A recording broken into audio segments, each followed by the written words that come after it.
When I first landed in Nigeria, I could feel the energy before I even stepped out of the airport. The air was thick with rhythm, music, conversation, laughter, and that unmistakable heartbeat that seems to pulse through everything here.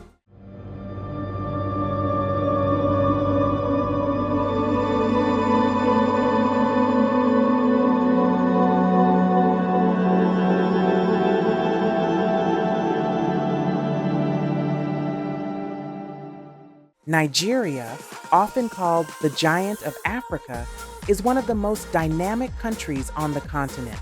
With over 200 million people and more than 250 ethnic groups, it's a place where tradition meets innovation at every turn.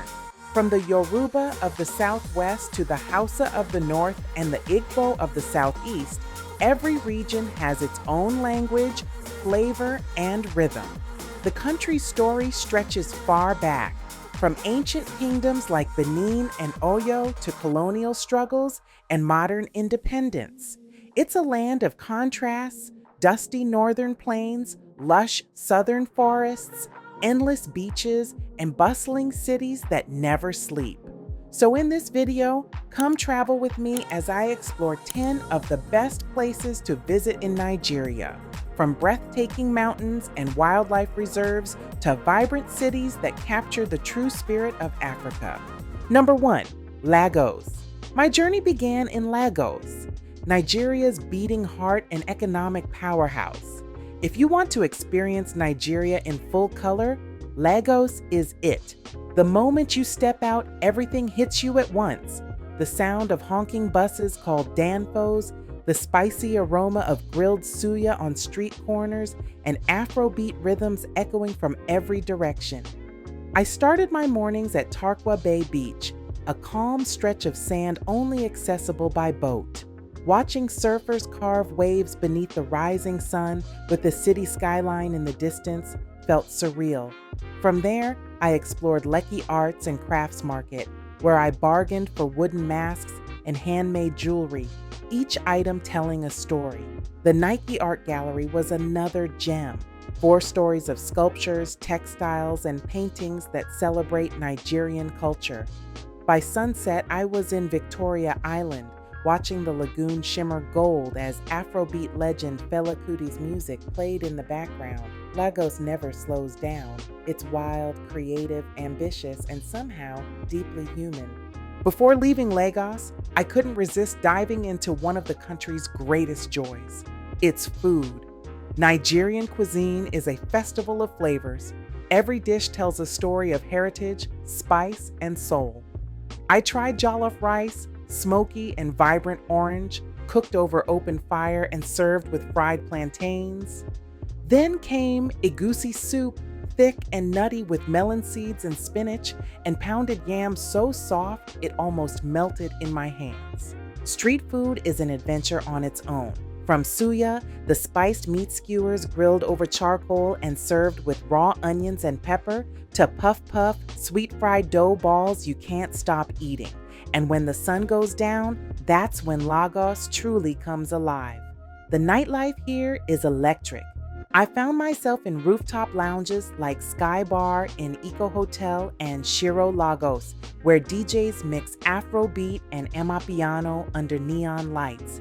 Everyone dances, strangers, locals, travelers, united by rhythm. It's more than a night out, it's an experience of how deeply Nigerians love life. The food fills your stomach, but the music fills your soul. Number 2, Abuja. After the rush of Lagos, I flew into Abuja, Nigeria's capital, a city designed for order. Wide roads, manicured gardens, and modern buildings sit beautifully against the backdrop of Aso Rock, a massive 400-meter monolith that dominates the skyline. I hiked to one of its viewpoints and was rewarded with sweeping views of the city, the National Mosque glimmering in the sun on one side and the National Christian Center's white towers on the other.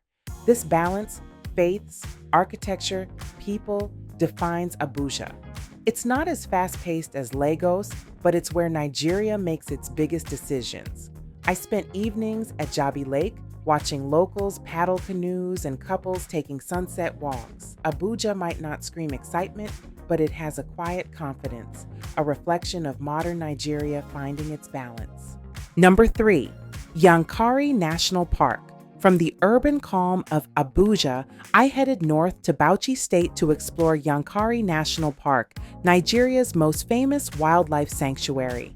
Driving through the savannah felt like stepping into an African documentary. Herds of elephants appeared out of the tall grass. Baboons sat lazily along the roadside, and colorful birds darted through the trees. But what truly blew me away were the wicky warm springs, turquoise natural pools that stay around 31 degrees Celsius year-round. I spent hours swimming under palm trees as sunlight danced on the water.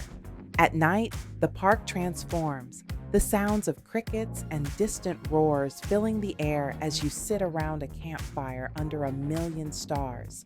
Yankari reminded me that Nigeria isn't just cities, it's raw, untamed beauty waiting to be explored. Number 4, Obudu Mountain Resort. Next, I flew south to Cross River State, home to the breathtaking Obudu Mountain Resort. Getting there is an adventure in itself, a winding road climbing through mist-covered hills. But once you arrive, it feels like stepping into another world. I took the cable car, one of the longest in the world, gliding over rolling valleys and waterfalls hidden in the forest below. The resort sits over 1,500 meters above sea level, where the air is cool, fresh, and filled with the scent of pine. I stayed in a cozy chalet overlooking the clouds, hiked through lush trails, and watched the sunrise turn the sky into a painting. There's even a natural pool surrounded by greenery, perfect after a long hike. Obudu is Nigeria's hidden paradise, the kind of place that makes you forget you're still in tropical Africa. Number 5, Calabar. From Obudu, I made my way down to Calabar, a coastal city known for its hospitality and festive spirit. If you ever visit in December, you'll experience the legendary Calabar Carnival, Africa's biggest street party. I joined the crowds as thousands of dancers in colorful costumes filled the streets, performing choreographed routines to high-energy Afrobeat and drum music.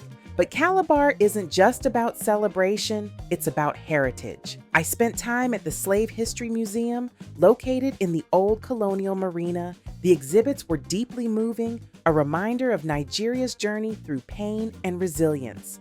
Later, I visited Drill Ranch, a sanctuary protecting endangered primates, and took a quiet boat ride along the Calabar River, surrounded by mangroves.